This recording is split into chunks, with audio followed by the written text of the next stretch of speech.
Israel strikes back after Hamas breaks the ceasefire. A Category 5 hurricane slams Jamaica, and the U.S. and Japan lock in a massive minerals deal. I'm Daily Wire Executive Editor John Bickley with Georgia Howe. It's Tuesday, October 28th. This is Evening Wire. The IDF has launched strikes on Hamas in Gaza. Israeli Prime Minister Benjamin Netanyahu authorized the strikes after IDF soldiers were fired upon. Israel says Hamas militants launched an anti-tank missile and small arms fire at Israeli soldiers in Rafah. Israeli planes have now launched strikes on Gaza City. An Israeli official told the Jerusalem Post, quote, "The response to Hamas's current violations will be much more significant than the response last time." The Senate is digging into partisan violence today, with conservatives making the case that most political violence comes from the left. The Senate Judiciary Subcommittee on the Constitution hosted several voices, including the Daily Wire's own Michael Knowles. Even an attack by Antifa that targeted me personally, as well as conservative college students for our political views, appeared in official records and data sets as nothing more than obstructing law enforcement. It turns out the left commits relatively little political violence when you don't count the political violence that the left commits. Jamaica has been slammed by the strongest storm in the island's recorded history. Hurricane Melissa made landfall at noon today and has already caused multiple deaths. The Category 5 monster storm has clocked wind speeds of 185 miles per hour, strong enough to strip leaves from trees and level even well-built structures. Officials warned of storm surges of 20 feet on the coasts, as well as widespread inland flooding from torrential rains. The storm system is expected to weaken slightly to a Category 4 by the time it hits Cuba, Haiti, and the Dominican Republic. The Trump administration reached a deal with Japan on rare earth minerals on Tuesday and unveiled a list of projects included in a $550 billion investment proposal stemming from a July trade agreement. Daily Wire reporter Zach Jewell has the details. The rare earth deal, which President Trump signed alongside Japan's prime minister, establishes a mutual stockpiling arrangement and stipulates that the U.S. and Japan will cooperate with international partners to protect the mineral supply chain. Trump has been pushing to better secure the rare earth supply chain and confront China's stranglehold over rare earth minerals. Along with the rare earth deal, the U.S. and Japan released a list of proposed projects to boost Japanese investment in the U.S. Commerce Secretary Howard Lutnick said at a press conference alongside Trump on Tuesday that the initial investment, called the launch phase, totals $490 billion. Also in that vein, Toyota has pledged several $1 billion to new manufacturing plants in the U.S. Speaking to American soldiers aboard a ship stationed in Tokyo, the president warmly welcomed Japanese Prime Minister Sanae Takaichi to the stage. He announced Tokyo's investment later in the speech. And I was just told by the Prime Minister that Toyota is going to be putting auto plants all over the United States to the tune of over $10 billion. So that's Toyota. So go out and buy a Toyota. On the domestic front, we have our first major Tylenol lawsuit since HHS warned of evidence linking it to autism. Daily Wire reporter Amanda Prestigiacomo has the exclusive. Texas Attorney General Ken Paxton is suing the makers of Tylenol, Johnson & Johnson, and its former subsidiary Kenvue for, quote, deceptively marketing Tylenol to pregnant mothers, despite knowing that early exposure to acetaminophen, Tylenol's only active ingredient, leads to a significantly increased risk of autism and other disorders. Paxton said that these corporations lied for decades while knowingly endangering millions to line their pockets, and accused them of being in violation of Texas's consumer protection laws. Texas is the first state to sue the makers of Tylenol after Health and Human Services highlighted a link between the drug and incidence of autism and ADHD in newborns.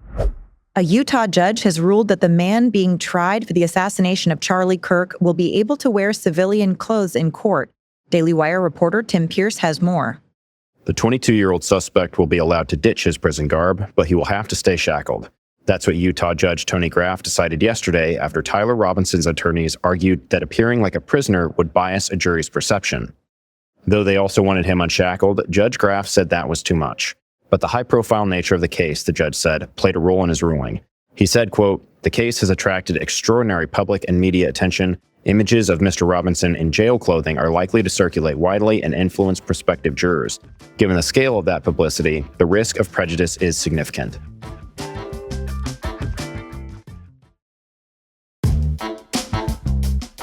As the government shutdown continues, one Democratic senator notably struggled to defend his party's demands to reopen the government. In a fiery exchange on CNBC yesterday, Squawk Box host Joe Kernan pressed Arizona Senator Ruben Gallego on the Democrats' supposed focus on extending Obamacare subsidies. The subsidies were originally introduced as an emergency measure during COVID and are set to expire this year. Democrats have made this a sticking point to negotiations to reopen the government. Kernan noted that funding the subsidies for one additional year would cost roughly $40 billion. But the current Democratic proposal to end the shutdown reportedly includes $1.5 trillion in additional spending. Here's Gallego. You're asking for $1.5 trillion. Are you an insurance broker? I'm sorry. Are you an insurance broker? Are you an insurance broker? That's not germane to this, Senator. Are you an insurance broker? Because 1 year, we don't know what 1 year does. Are you an insurance broker? No, but I actually understand why I would first go talk to them, right? New York Governor Kathy Hochul said she thought socialists chanting "tax the rich" at a rally were actually saying "let's go Bills." Daily Wire senior editor Virginia Kruta has more. In a moment ripped straight from the sidelines at Talladega, the birthplace of Let's Go Brandon, Governor Kathy Hochul claimed on Monday that when a crowd of New Yorkers began chanting "tax the rich" at a rally for mayoral candidate Zoran Mamdani, all she had heard was "let's go Bills." The governor gave the implausible explanation when she was asked about the chanting and whether she would stand firm on not raising taxes, despite Mamdani's repeated calls for higher taxes on wealthy New Yorkers and on corporations that do business in the city, whether or not they are located within the city limits. Here's the exchange. I couldn't hear what they were chanting. I thought they were saying "let's go Bills." I wasn't sure. When you're up there, I heard some noise. I heard a lot of cheers. But later on, it became clear to me that I know there's passion for that. President Trump has asked an appeals court to throw out his so-called hush money conviction brought by Democrat Manhattan AG Alvin Bragg. Daily Wire senior editor Joel Needler has the latest. Trump's lawyers submitted a 96-page legal filing Monday, arguing that the hush money trial was, quote, fatally marred by the prosecution and unlawfully used his official acts as president as evidence against him. According to the filing, the trial court violated the evidentiary presidential immunity, which the U.S. Supreme Court ruled last year, quote, bars the use of evidence about a president's official acts while in office. The filing also argues that Bragg used, quote, a convoluted legal theory to concoct a, quote, purported felony, and that the judge who oversaw the hush money trial should have recused himself since he made political contributions to Democrats.